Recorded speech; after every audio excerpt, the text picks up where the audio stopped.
आगे निकल चुकी थी और गांव की गलियां पूरी तरह शांत हो चुकी थीं।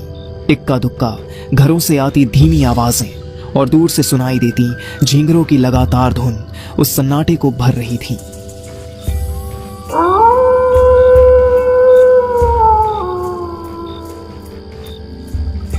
गली के मोड़ पर बनी छोटी सी चाय की दुकान लालटेन की मध्यम रोशनी में खुली थी, जिसकी पीली रोशनी सड़क पर हल्का सा फैल रही थी। दुकान के सामने रखी लकड़ी की बेंच पर दो आदमी बैठे थे, गर्म चाय पीते हुए आम सी बातें कर रहे थे। मौसम, दिन भर की मेहनत और गांव की रोजमर्रा की जिंदगी पर जैसे हर रात यहां यूं ही गुजरती आई हो। अरे तुम लोग मजाक समझ रहे हो, लेकिन वो पुरानी हवेली वाली भूतनी कोई कहानी नहीं है। मैंने अपने ही आंखों से देखा है। दिन में तो हवेली खंडहर लगती है, मगर रात होते ही वहां दिया जलता है। कहते हैं जो भी उस रास्ते से आधी रात गुजरा है वो खाली हाथ नहीं लौटा, या तो बीमार पड़ा या फिर महीनों तक ठीक से बोल तक नहीं पाया। हवेली छोड़ो भैया, असर तो सच में होता है।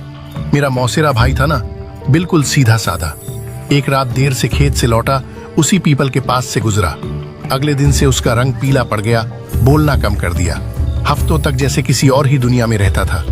ओझा गुनी कराए तब कहीं जाकर ठीक हुआ। ये सब ऐसे ही नहीं होता। अरे छोड़ो यार, ये सब डर की बातें। अंधेरा, थकान और दिमाग का वहम। किसी को बुखार चढ़ जाए तो भूत, किसी की तबीयत बिगड़ जाए तो चुड़ैल। आज के जमाने में भी तुम लोग इन बातों पर यकीन करते हो। अगर सच में ऐसा कुछ होता तो अब तक सबको दिख गया होता। सबको नहीं दिखता, और जिसे दिख जाता है वो ज्यादा बोलता भी नहीं। चाय की उठती भाप और लालटेन की धुंधली रोशनी के बीच उनकी बातचीत धीरे धीरे लंबी होती जा रही थी। तभी अचानक पास से आती कदमों की आहट सुनाई दी, जिसे सुनते ही दोनों चुप हो गए और अनायास ही इधर उधर देखने लगे। गांव की खामोशी को चीरती हुई वह आहट पास आती गई और कुछ ही पल में उनका तीसरा दोस्त वहां आ पहुंचा। उसका चेहरा थकान से उतरा हुआ था, आंखों में अजीब सी बुझी हुई चमक थी, मानो किसी लंबी और अनकही यात्रा से लौट कर आया हो। वह बिना कुछ बोले उनके पास आकर बैठ गया। कुछ देर तक वहां सिर्फ चाय की भाप उठती रही और तीनों के बीच एक गहरा सन्नाटा पसरा रहा। अरे तू आ गया, बढ़िया हुआ। आज तो रात वैसे ही भारी लग रही है। चल कोई डरावनी कहानी सुना दे, ऐसी कि चाय भी ठंडी पड़ जाए। रात सच में भारी है। रास्ता भी लंबा था, लेकिन अगर सुननी है तो ठीक है, सुना देता हूँ। अपनी सुना रहा है ना, मतलब असली वाली? नहीं, ये कहानी मेरी अपनी नहीं है, ये मेरे एक दोस्त के साथ घटी थी। तो फिर और भी बढ़िया, शुरू कर, हम सुन रहे हैं। ये बात हमारे ही पास के गांव की है। वही गांव जो दिन में बिल्कुल साधारण लगता है, खेत, गलियां, चौपाल और हंसते खेलते लोग। लेकिन रात होते ही उस गांव का मिजाज बदल जाता है। ये कहानी मेरी नहीं है, ये दोस्त की है, जो उसी ने मुझे सब कुछ बताया था, शब्द दर शब्द। और बताते वक्त उसके चेहरे पर जो डर था वो झूठा नहीं लग रहा था। अच्छा, मतलब जो हुआ उसने खुद झेला था? फिर तो इसे पूरा सुनना बनता है, एक भी बात मत छोड़ना। थोड़ी देर खामोश रहने के बाद उसने फिर से वही पुरानी बात छेड़ी। उसके बच्चे की तबीयत अचानक बहुत ज्यादा बिगड़ गई थी और उसे बचाने के लिए उसे उसी रात शहर के अस्पताल निकलना पड़ा। मजबूरी में चुना गया वही जंगल वाला रास्ता उसकी जिंदगी का सबसे डरावना सफर बन गया, जहां उसे वो सब झेलना पड़ा जिसकी उसने कभी कल्पना भी नहीं की थी। डरावनी कहानियां सुनाने की उसकी आवाज धीमी थी, लेकिन हर शब्द के साथ माहौल और भारी होता जा रहा था।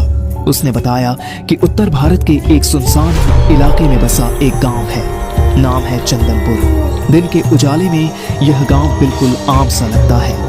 खेतों में काम करते किसान, चौपाल पर बैठकर हुक्का गुड़गुड़ाते बुजुर्ग और गलियों में खेलते बेफिक्र बच्चे।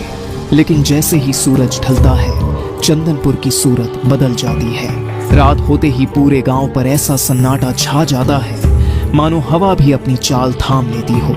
लोग दरवाजे और खिड़कियां कसकर बंद कर लेते हैं, क्योंकि उन्हें पता है इस गांव की रातें साधारण नहीं है।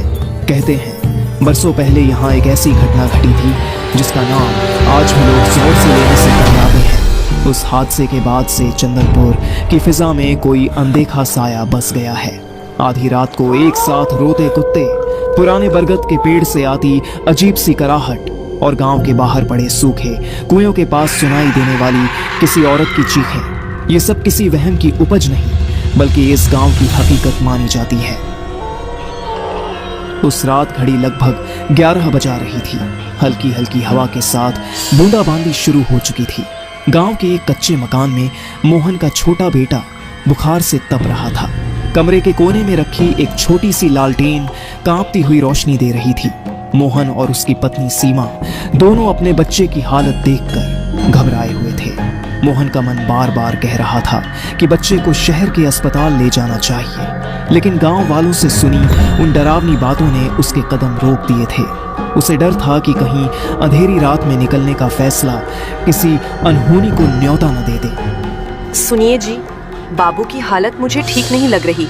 उसका बदन बहुत तप रहा है। अब और रुक नहीं सकती, बाबू की हालत बिगड़ती जा रही है, ये मैं साफ देख पा रहा हूँ। जी, लेकिन इतनी रात में आप उसे कैसे ले जाएंगे? रात है, रास्ता मुश्किल है, ये सब मुझे पता है, लेकिन अगर अभी नहीं निकले तो उसे कुछ भी हो सकता है। साइकिल ही सही, पर आज यही रास्ता है हमारे पास। डॉक्टर तक पहुंचना जरूरी है। सुनिए जी, वही जंगल वाला रास्ता पड़ेगा ना? उसी के बारे में लोग तरह तरह की बातें करते हैं। कोई कहता है वहाँ साया दिखता है, कोई कहता है रात में कोई साथ साथ चलता है। आप उसी रास्ते से बाबू को लेकर जाएंगे तो मेरा दिल बहुत घबरा